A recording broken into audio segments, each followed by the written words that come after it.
And we're back. Oh my Um, goodness, it worked. welcome, welcome to Dad School Podcast. Um, we are on a new platform today, so bear with us if there's any hiccups. Let's get right into what we have for today. We're going to be talking about why dads need to apologize. Sorry. It happens. Yeah. We Um, owe everyone an apology for not being with you last week yes. because Yes. technology um, is fun. It's even for a professional like Jimmy in technology, we couldn't overcome Yeah, all of the hurdles. And luckily, today we are with you. We think like we hit the right buttons, we and think we're out there. it We'll says find we're out. on. Yeah, we'll find out in an hour, and we'll see if it's actually there or not. So fingers Yeah. crossed, I guess. Well, if anything, I'm recording. That's good. Yeah. If you're new to the show, this is I'm not going to say safe space because kind of like cliche nowadays, but this is a space that we would like to create for men, fathers, dads, with a Christian overtone. We want to encourage and empower Christian dads to be there for their kids and their families, and also sprinkle in a little bit of homeschooling because that's what we're all about. Also, if you're not a homeschooler, then we can still be friends. We can still talk. Life still goes forward with two separate opinions on matters, but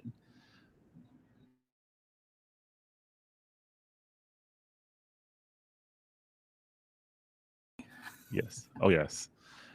So if you're new to us, once again, dadschooledpodcast.com. You can check out all of our links and all of our past activities. I think this is our grand, what is this? Eighth show officially? 7 or 8.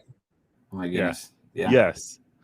So we're getting up there, almost to the double digits. We'll have to have a party when we hit that. Yeah. The party will be we actually connected and it worked out on time and there's no problems on the stream. That is a big deal. Yeah. Okay, so Jimmy, why is it important for dads to apologize? Like, it doesn't that make you weak if you apologize all the time? Yeah, I mean, I think back up slightly a little bit of some of the stuff we've talked about previously on some of our other episodes, um, where so much in our life, what we encounter every day in relationship and connection with other people, everything it seems these days is through a filter, whether it's the cameras on our phones and what we're posting online, we filter it and it's not our true authentic self of what we're putting online, or even just when we're having a conversation with someone like this face to face, or even a live stream online. But when we're having a conversation with someone, we are mentally filtering through everything that's going on, and there is a tremendous, what I believe, a tremendous lack of authenticity happening in so many aspects of today's life, of the connections that we have with other people. And unfortunately, I think it's even with our own spouses and our own children. We have a tendency to not be our true, authentic selves. We end up getting stuck in our head. So many people, not just dads, we get stuck in our heads of what we think people want to hear, or trying to protect our own insecurities or whatever is going on. So apologizing links directly into that need and that desire of being an authentic husband, an authentic father, for me and you being authentic friends.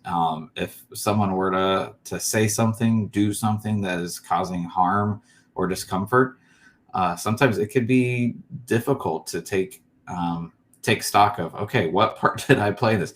And I'm not the best at it. Whenever tensions rise, and then you're wanting to try to take a moment, like, okay, what part did I play in this? Like, judgment gets clouded. But in order to have an authentic relationship, an authentic society, uh,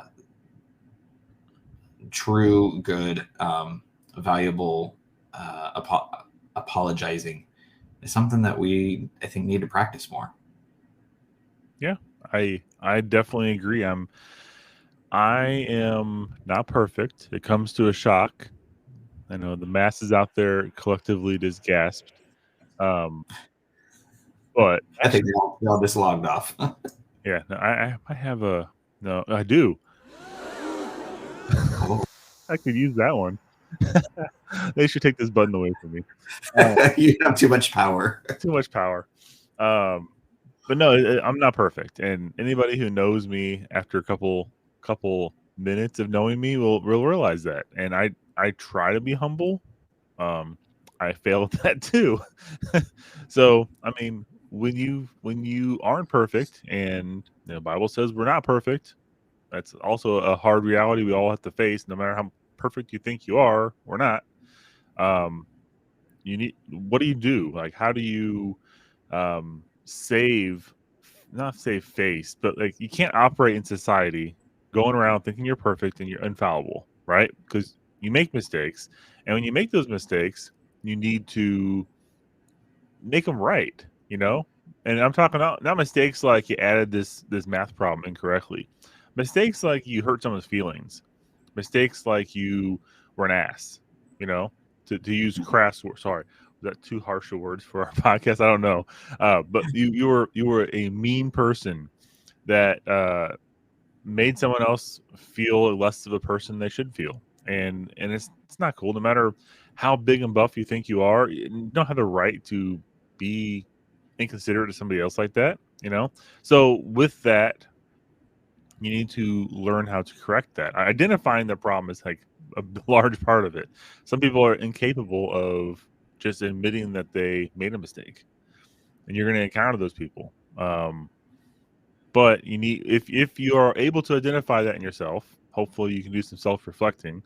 Um, it's important to understand why we need to apologize, and also understand that apologizing doesn't make you less of a man, doesn't make you less of a father. It actually strengthens your position as a man and strengthens your position as a father, because your kids, we've talked about this on past episodes. If you haven't seen those, please go check them out right now. Pause this video and go check them out. But if your kids are like sponges and they are soaking up everything you say, everything you do, if you show an ability, if you present yourself as superior to everybody, infallible, never make a mistake, don't care whose feelings you hurt, um, that's going to rub off on your kids. And as much as you might think that makes you sound awesome to always be right, you're not always right. You just look like a jerk half the time. So your kids are going to look like a jerk too, by definition. So it's important that you don't make your kids look like jerks. You teach them how to act appropriately in society. I think I said that correctly. I think, yeah, I think you're totally there. It makes me think of in a leadership sense, we desire to be a leader in our home. And there's some great biblical scholarly backing to fathers being the leaders in their homes.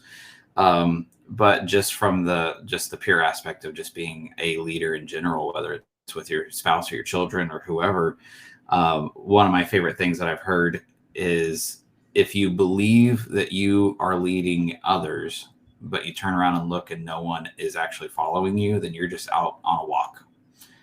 And it just makes me think of people aren't going to follow you. They're not going to want to be a part of whatever journey you're on, whatever adventure you think you're having in your life. And no one is wanting to be around you. No one is wanting to jump in and be a part of what you've got going on. Then you're alone, which is a sad place to find yourself. But then you're not actually being a leader. You're not creating that positive impact and the positive change that your children, especially in the period of their life, they're learning how to have proper social interaction, how to relate with other people, and setting that example while they're learning how to have times that they're going to have to diffuse a situation with someone. They're going to learn that through observation, how you and your spouse deal with something. They're going to follow suit, and that's how they're going to more than likely end up treating their spouse in the future. And it's one of the things that I think I brought it up earlier once before.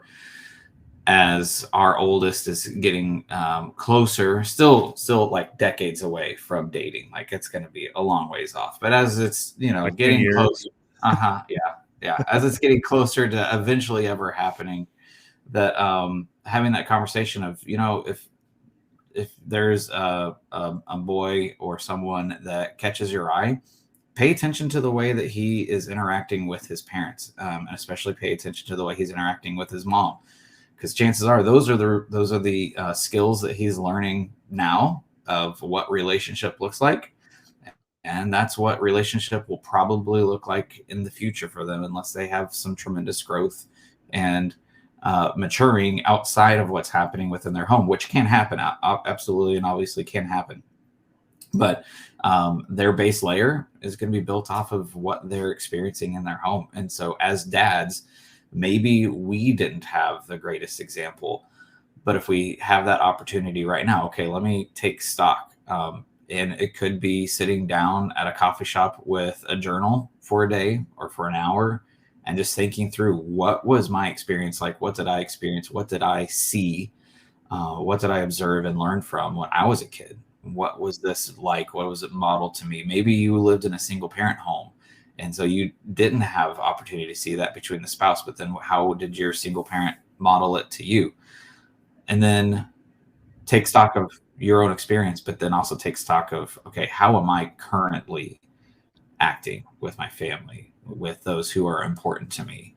And is there something that I feel like I need to change? And if that's some new equipping that you need to chase down, then find a mentor, find a friend, find a pastor, a leader in your life that you feel models it well, and say, you know what, I've got some learning I'd like to do, and I'm hoping you might be able to help me with that. Yeah, I think for me, there is a I don't know, persona, or I don't know how to say that. I guess a stigma. There's a stigma out there with guys. Um, Apologizing makes you weak. Apologizing relinquishes your power. You have to have power and authority over everybody. And then there's some people out there who are like toxic masculinity. You can't be too harsh on people. You can't be too bro. Um, there's all those kinds of schools of thought out there. But at the end of the day, look at the heart of what's behind all that. Like, yes, a guy in society, at least in the society I grew up in, I guess I should start with that. We're taught not to cry, to be tough, to be the leaders of the group, be this, be that, and apologizing seems like it goes in the face of that, because you don't associate power and taking control of a situation and not relinquishing control and being the go-to person as somebody who's always like, I'm sorry I did this, I'm sorry I did that, I'm sorry I messed up, I'm sorry I did that. uh, so I guess there's a balancing point there, and you got to understand why there's a need to know how to apologize. And it's not like just a sorry. It's, I understand that something that I did, you might not even, as a husband, you don't always know what you did. You could approach situations where your spidey sense is tingling and you realize you done messed up somehow. And even if you point, be straightforward, they always say, and you're like, hey, are you okay? And then the response is, I'm fine, you know? And then you're like, oh, okay. Because I'm really sensing that you're not. And then it's, then what are you saying? I'm not saying this is what happens in my life. I'm just giving examples of what I've witnessed. What you've seen in movies. Yes, in movies. Um, but you got to realize sometimes, okay, it could be them. It's probably you. So then you got to do a little self-reflection. Is it worth at this exact second putting up that wall and being like, well, you got a problem, it's your problem, not my problem, um, or should you dig in and be like, okay, I value this person across from me who is obviously upset at me. um, it could just be they're having a rough day also, and something you looked at them weird, and you're the wrong person to look at them weird right now. That happens too, and that's okay.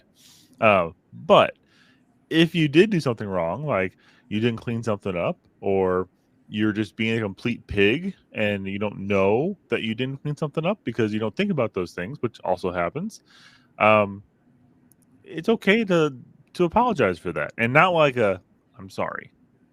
It's I'm sorry I caused this problem for you, and acknowledging the fact that you had a role in wrongdoing. I think I'm saying that right. Yeah, oh yeah. It has to be more than the Canadian hello. You heard that? Whenever Yes. they run into each other, they're sorry, sorry, sorry. Sorry. It's got to be when you apologize. It's got to be more than just a little. Oh, sorry. There's got to be some meat behind it. There's got to be some actual personal reflection. But I think you're even saying this too.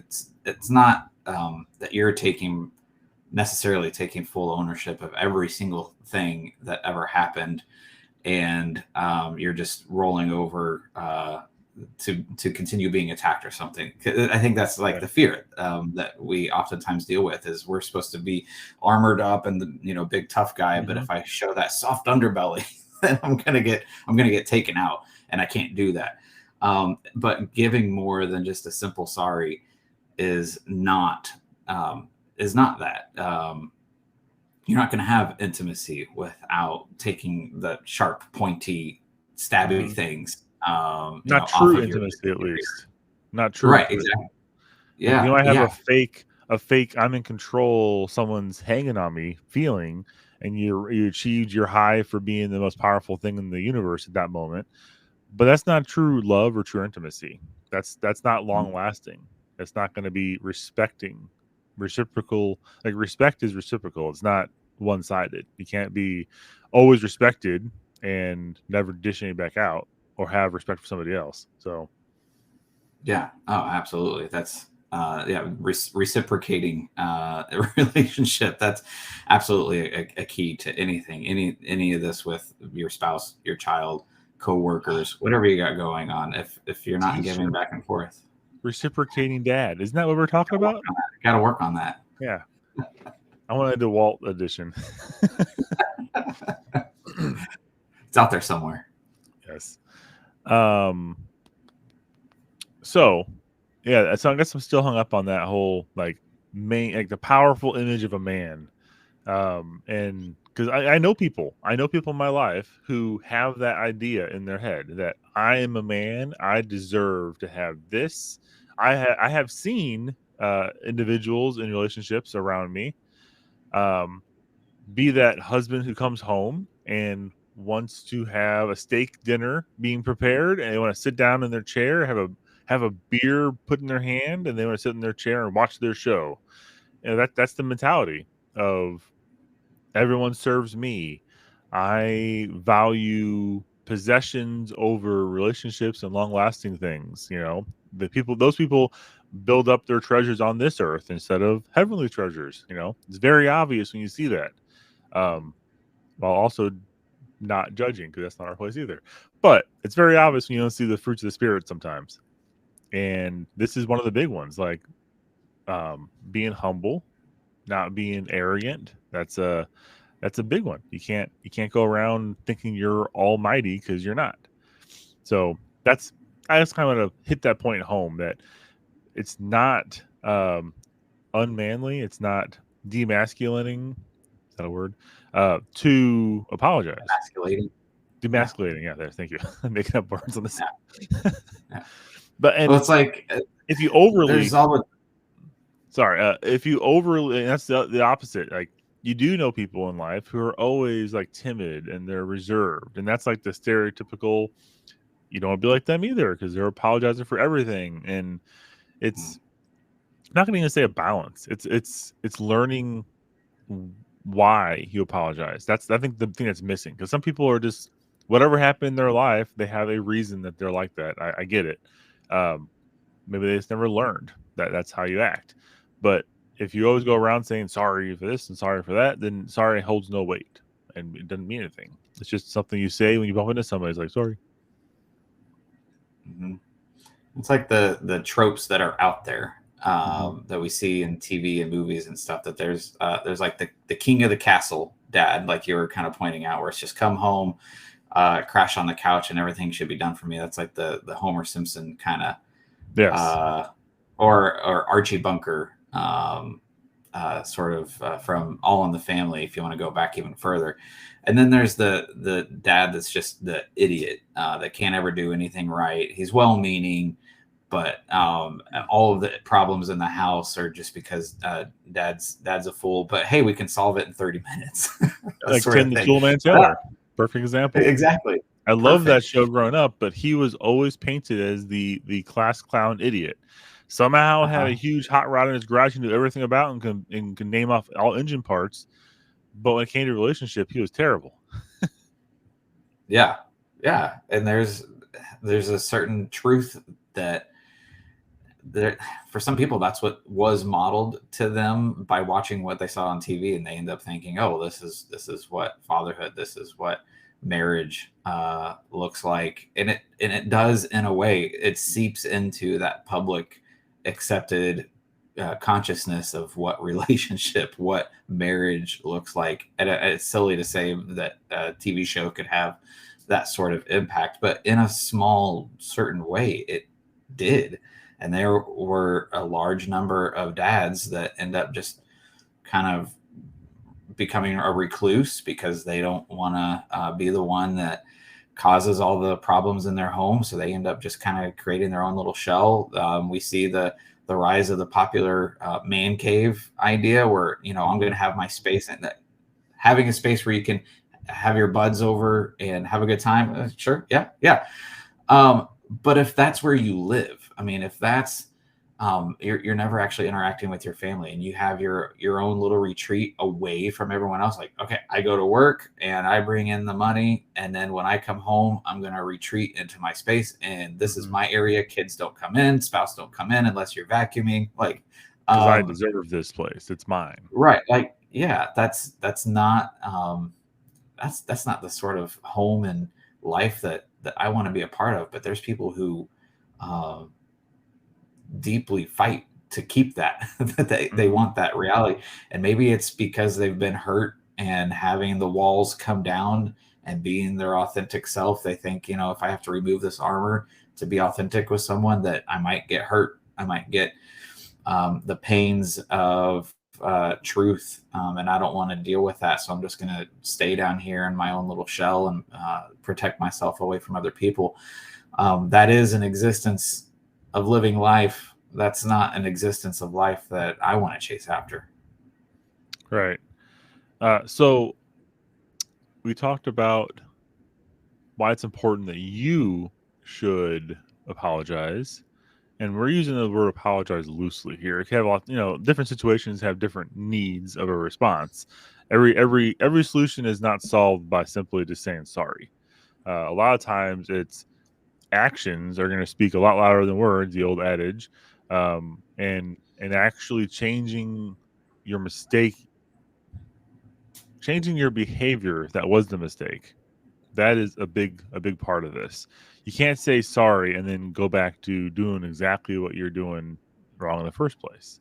Um, and what I was getting at is from your kid's point of view, because we're dads, we have little kids. Sometimes we forget, that we have a responsibility higher than ourselves, and that's the important thing um, you need to realize as a father. It doesn't matter 60 years from now if I was right and it was in my man cave and had my video games or had my show or whatever. 60 years from now, it's going to matter how my kid looks back and learns something from me in a good way or a bad way.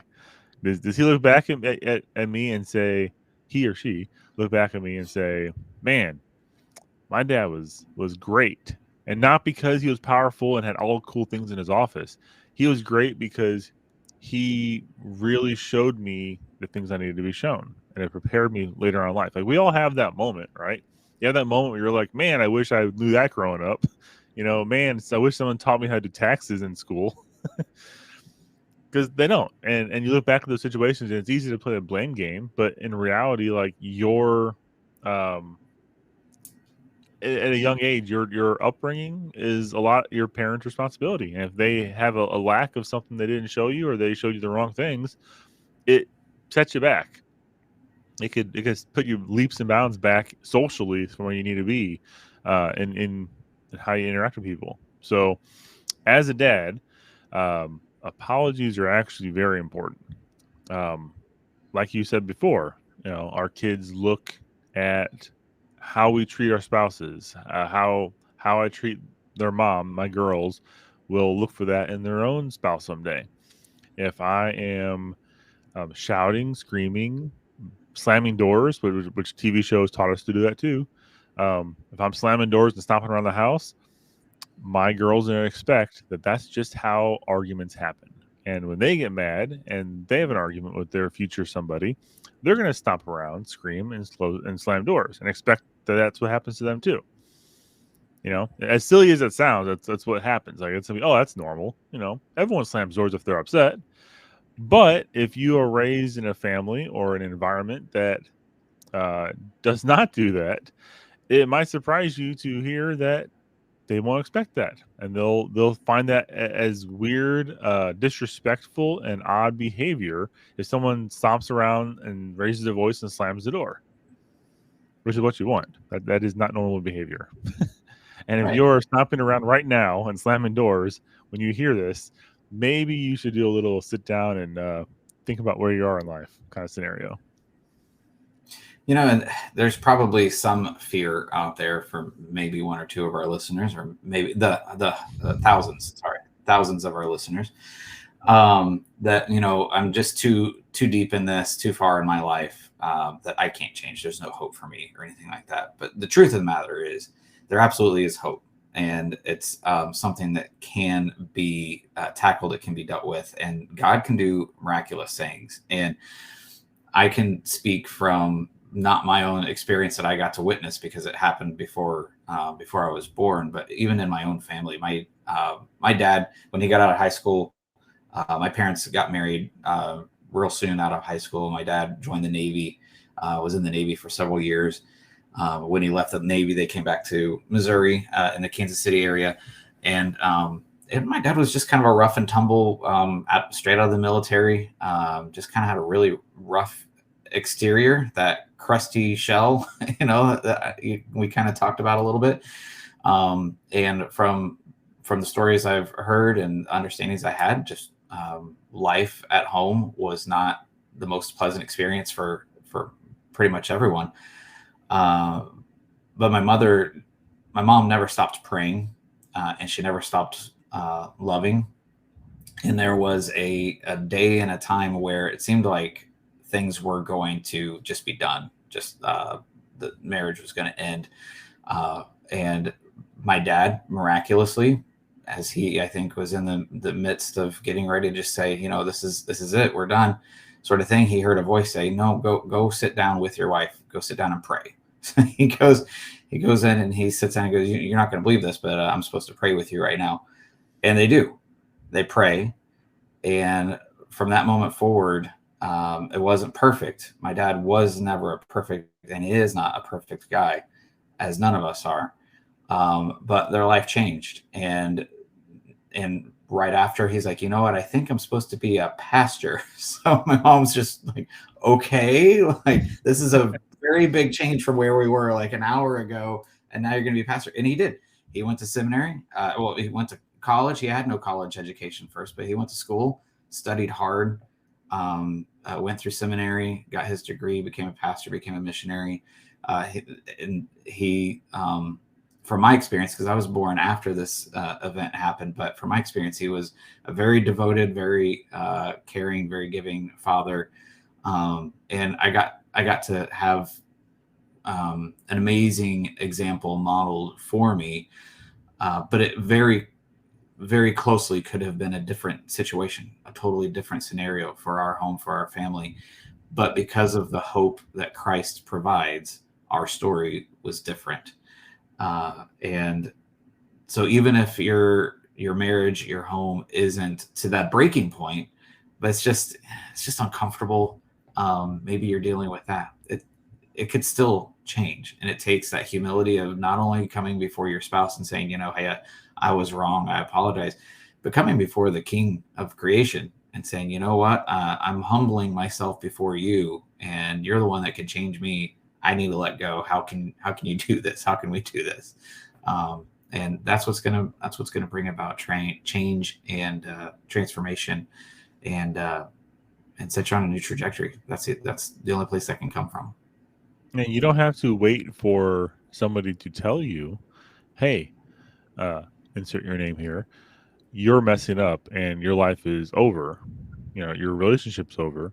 You can do it anytime you want. You can just open up that Bible. You can go to that one friend that you have that is annoying the crud out of you with being too Christian. Talk to them. You know, if no one around you is annoying you for being a Christian and you are a Christian, then it might be you, which is okay too. Um, but it's important. Yes, you need to get right with the right people first, and then you can better yourself once you humble yourself before um, the Lord. Doors open all over the place, whether you want them to or not. That happens. Um, that's a great testimony there, Jimmy. I wonder what kind of person you would be if you went through that at the same time that your mom did. You know, like Mm-hmm. would you come out being the same uh, rough edged person you are nowadays, or would you be uh, softer? Me? Oh yeah, I'm so rough. Yes.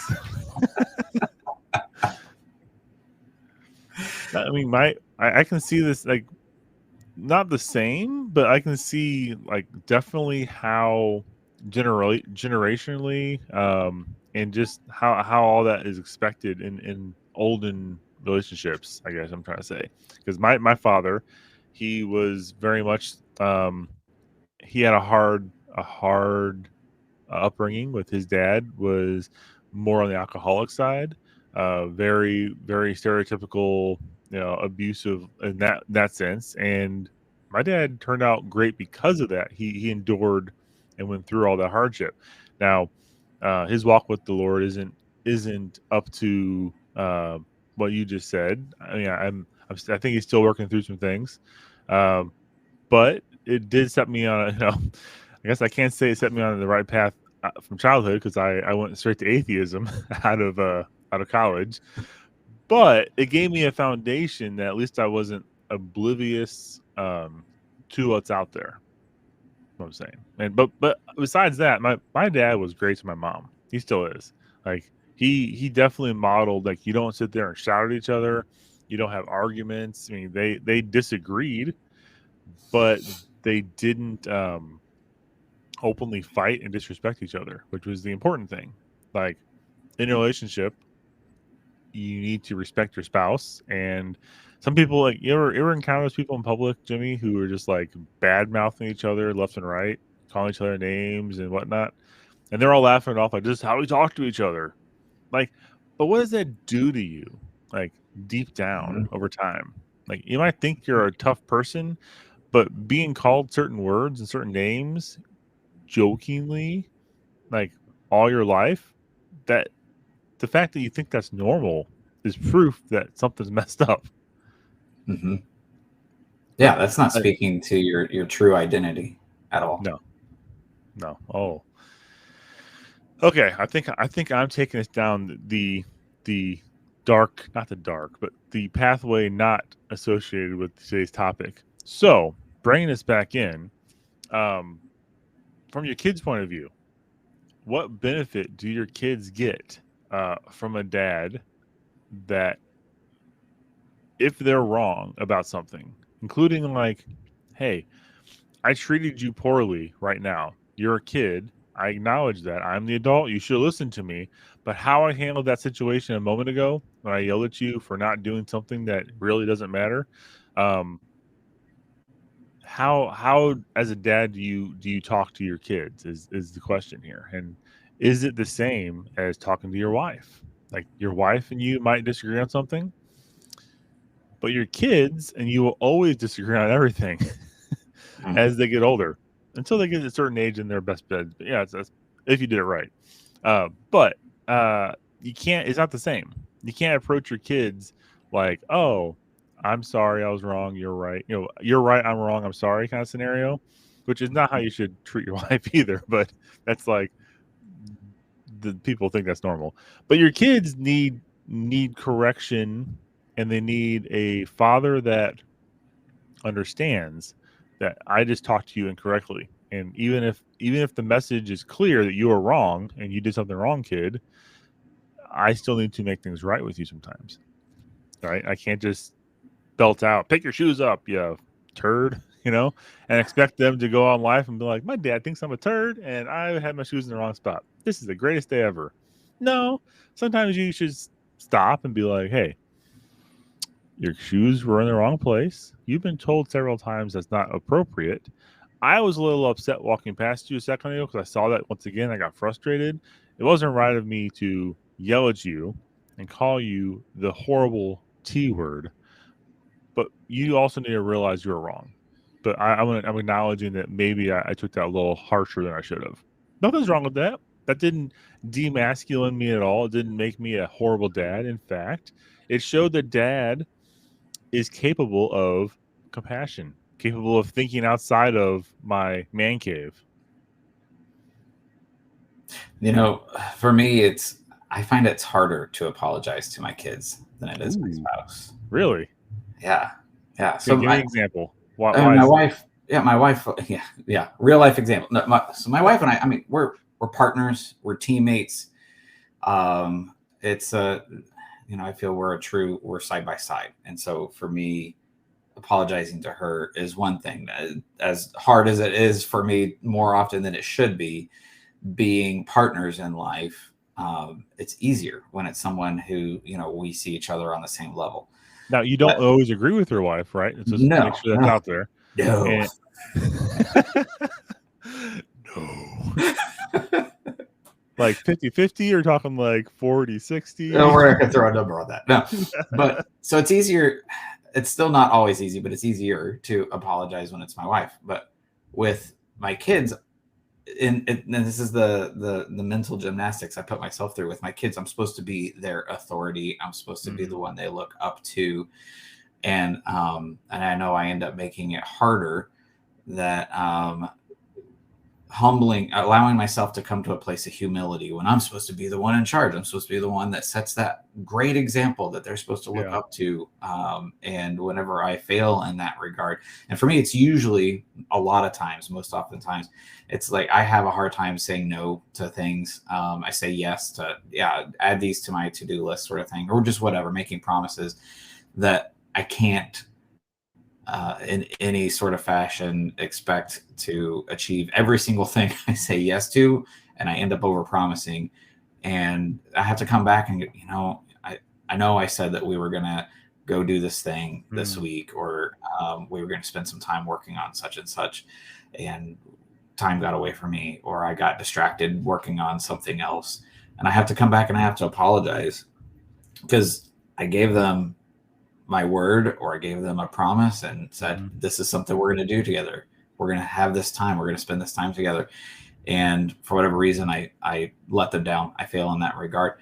I don't want them coming away from that encounter and from our experience going, my dad's not a trustworthy person. My dad's not someone I can come to in time of trouble because he's just going to let me down. And if I'm not allowing myself to have that moment of humility, that moment of being humble with them, it's not subject myself to them. Now they're my authority. It's not going to that point, but just saying, you know what, I let you down and I apologize. I messed up and can you forgive me? I find that's harder for me to do with them, but I don't want them to just think, yeah, my dad's he's a screw up. He messes everything up. He's let me down 100 times. I can't be open and transparent or honest with him because he's just going to let me down again. And by having that authentic coming to them when I mess up, and then I expect the same in return from them and I'm probably too quick to point out when they need to do it for me, apologize to me. But yeah, it's got to go both ways, because I want them when they're a young adult and they're out on their own, and life is going to be hard. This world is rough, and it's going to chew you up and spit you out. And I want to be their ally. I want to be on their team. I want them to be able to come to me when they have a need and I can assist them. But if they are learning now that I'm not trustworthy, then they're going to feel like they're on their own. I don't want to see that happen to my kids. Yeah.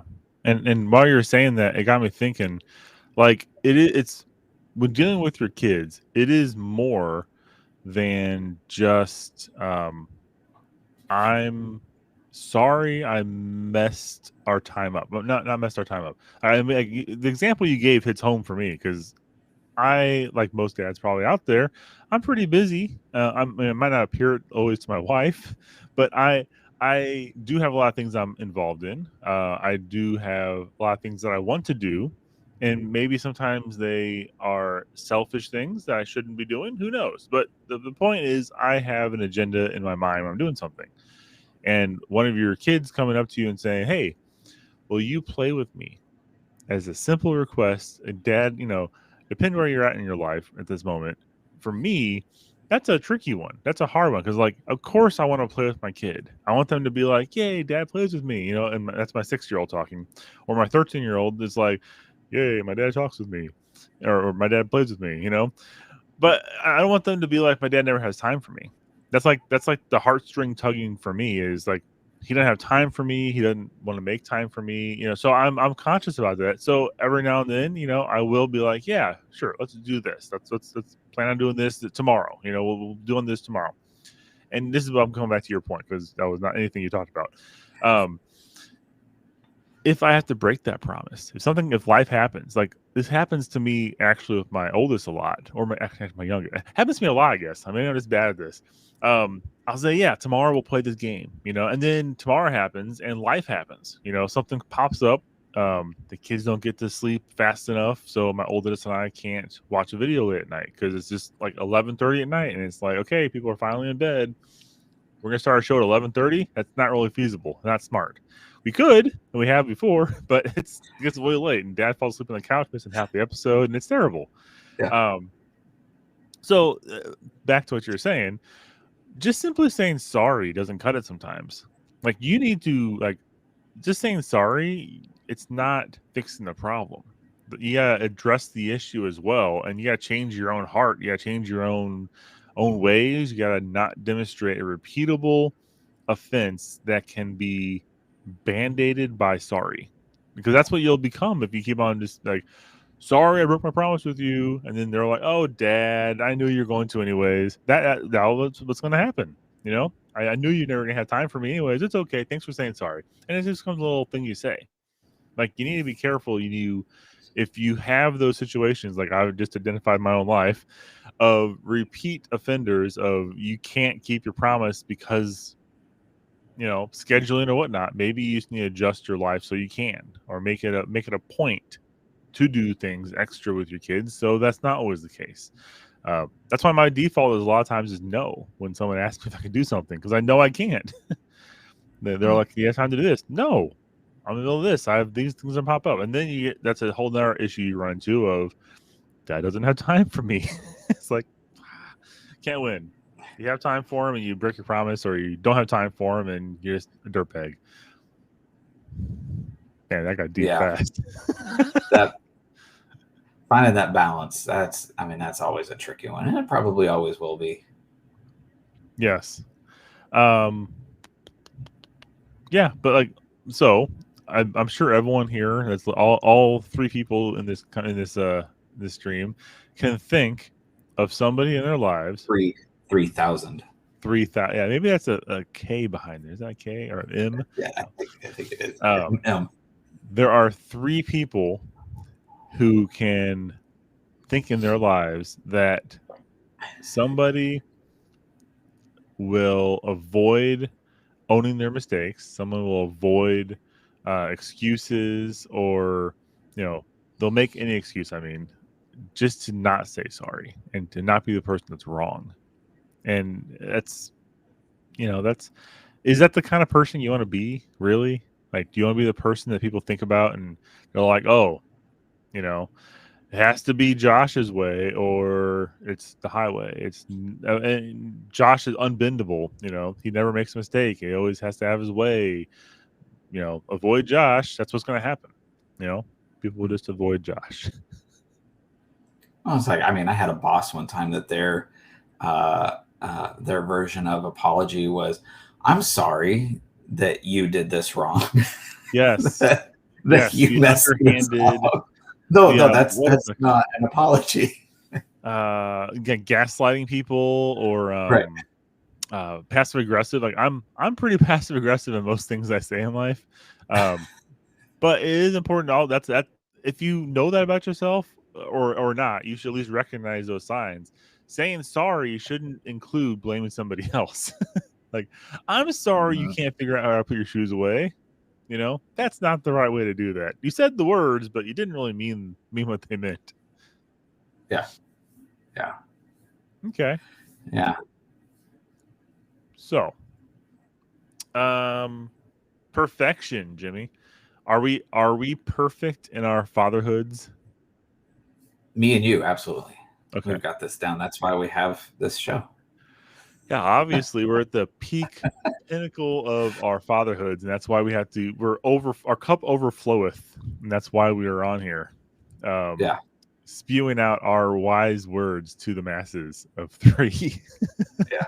No, we absolutely are not. And and I think that's one of the great parts, like, getting to share a little bit of my family's story, zooming out beyond just the four of us who are here in my home, uh, and getting to learn from those generational experiences. And, I was having the thought just the other day, zooming out even further, I've had personal interaction now with five generations of my family. Hmm. So I've got my kids and then myself, my parents, their parents, but then I also knew my great grandparents.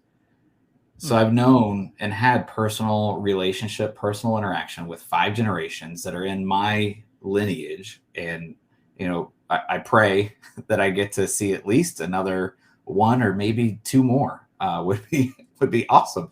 Um, and, uh, and it's just interesting thinking about, they all have their own story. They all have their own background. They all came from their own environment, their own upbringing of how to relate with other people, how to build a life together. And some of them did it more successfully or more gracefully than others. But I'm still the product of all of those who came before me. But I'm passing on to my kids. And then, I pray that then they will get to pass on to their kids their own experience, their own, the beautiful parts of life. But they will probably also pass along some of my bad habits that I've passed on to them, that maybe I picked up from some of those others that aren't with us anymore. But their story is out there. And it's just, I don't know, my brain goes into those weird, like, zoom out big picture sort of things, and I get lost in my thought. And that one just, like, struck me the other day, that yeah, I've known a lot of there's a lot of story there, that I wish I knew all of it.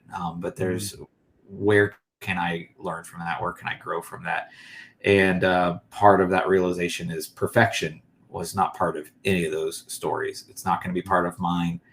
So how can I bring that forward the most successfully, for my kids, and help them know that I don't expect perfection from them either.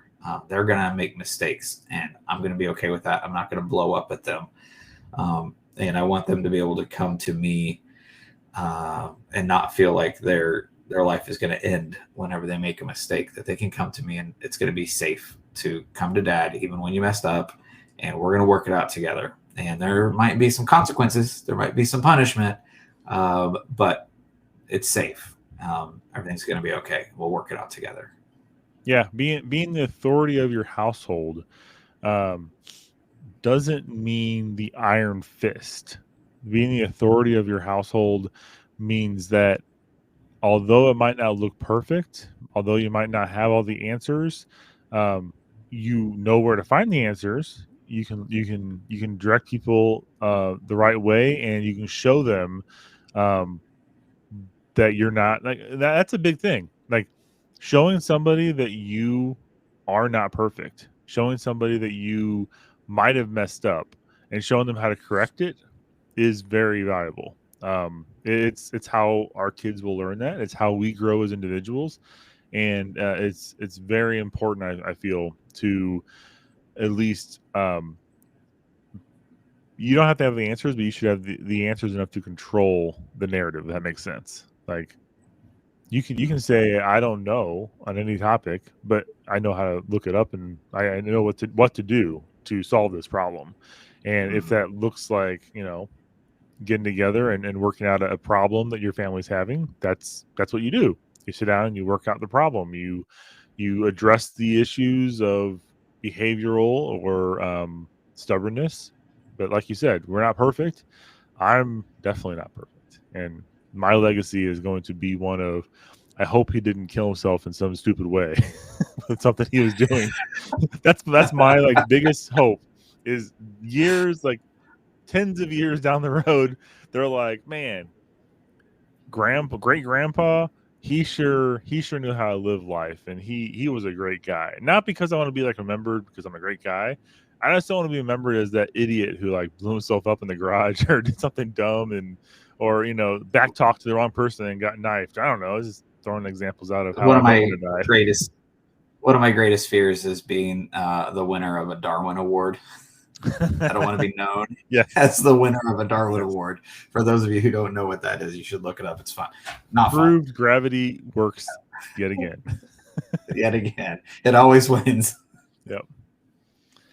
All right.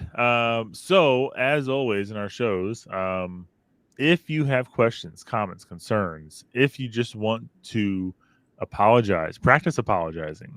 If you want to tell us how you shouldn't apologize, if you want to tell us anything, tell us a good brownie recipe. I don't care. Go to dadschooledpodcast.com and you can look us up on there, read all about our information, look at our 2 amazing pictures of ourselves. If you scroll down, you can find all of our social links. You can find a very high quality form built into that page where you can submit any questions, comments, or concerns you have. And I believe we have received 2 in the time we have had this podcast, and I really encourage everybody who's not our parents or spouses out there to utilize that website. That's dadschoolpodcast.com.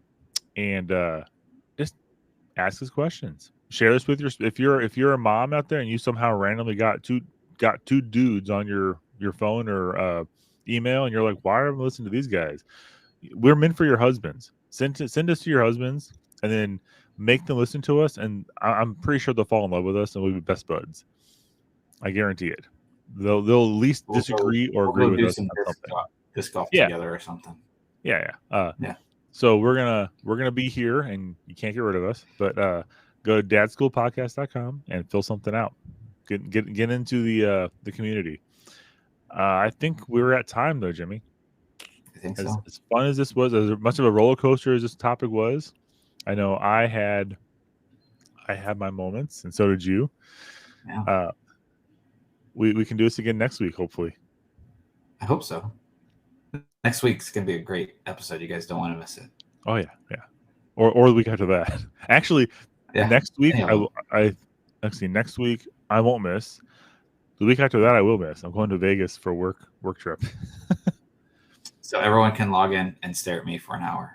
Yes, that'd be fun. And I'm not going to say a word. I'm just going to stare. Just gonna look at you like. It'll be our most viewed episode. Yes, probably. Look at like everyone just waiting for something to happen. Like, don't miss this episode, and it's just Jimmy sitting there, looking at you. We got to make this happen. All right. Any departing thoughts other than what you just said? You need to go apologize to your wife and your kids. I don't know about what. Yeah. You can practice apologizing in the shower. That happens. And sometimes you just need to apologize to yourself.